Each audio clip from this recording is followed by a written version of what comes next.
Nothing really comes to you from outside of you. Everything comes to you from within your own consciousness. Everything comes to you from within your own inner feeling about yourself. Not according to what others think and feel about you, but your experiences come to you. Your cursing or your blessing, your good or your evil, comes to you out of your own inner consciousness. Think about us as the product of 3.5 billion years of evolution. I mean, we have struggled over all those billions of years to be alive and to match ourselves with reality. And so, because one of the things I've often wondered is, life is definitely difficult. There's no doubt about that. And it's unfair, and there's inequality and all of those things. And people are subject to all sorts of terrible things. But I also wonder, if you weren't actively striving to make things worse, just how much better could they be? I have never seen anybody who did extraordinary feats that didn't have extraordinary issues. It is the passion that gives you the power you need, but it is the pain from which you have the conviction about it. If you had not been through some pains, you would not have the burning to do what you do. Everything that happens, use it for your upliftment, learning, and growth. In the midst of it, ask, what can I learn from this? What can I get from this? How did I end up here? There's something for you in everything that happens to you for you to learn from that experience.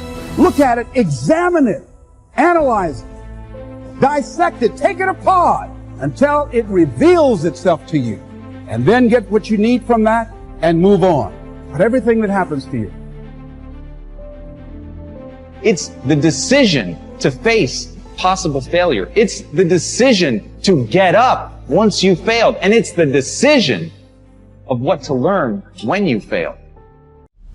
Do you learn that you're not good enough? Do you learn that you never should have tried? Or do you learn a lesson from the failure and get up and brush yourself off and remember that at the end of the day, you're going to go as far as you're willing to fight for, and that's it. And if you're willing to fight to go all the way, then you will go that far. You will set a new bar. You will define for people what is possible.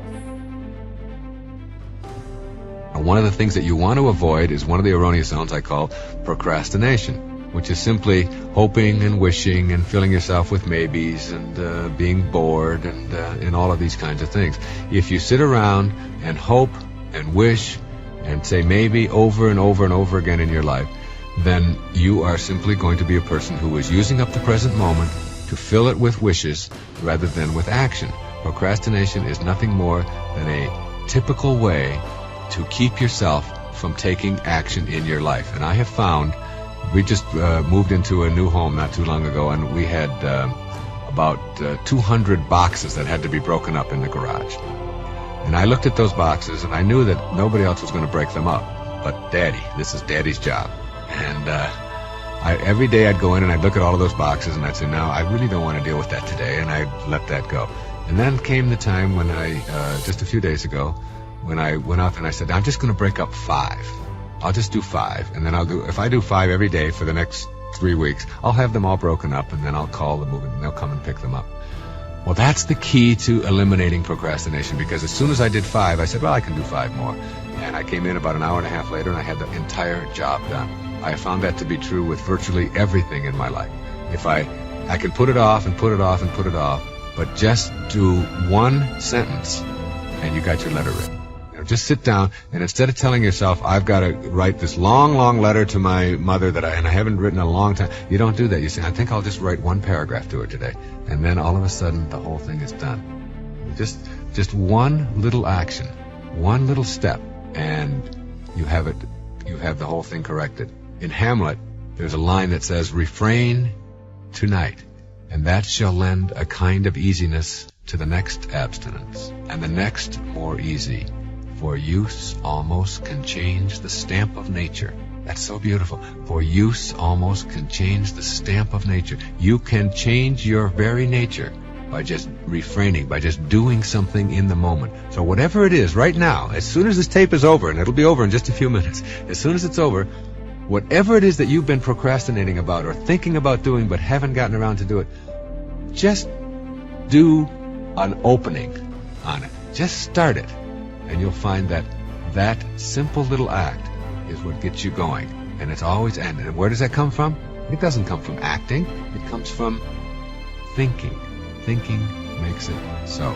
So rid your life of hoping and wishing and saying maybe and all of those kinds of things. And instead, move beyond that and say, anything I can visualize in my mind, if I can get it there and hold it there, I can act upon it. So I will act upon it in the now, in the working unit of your life, now, today, this moment.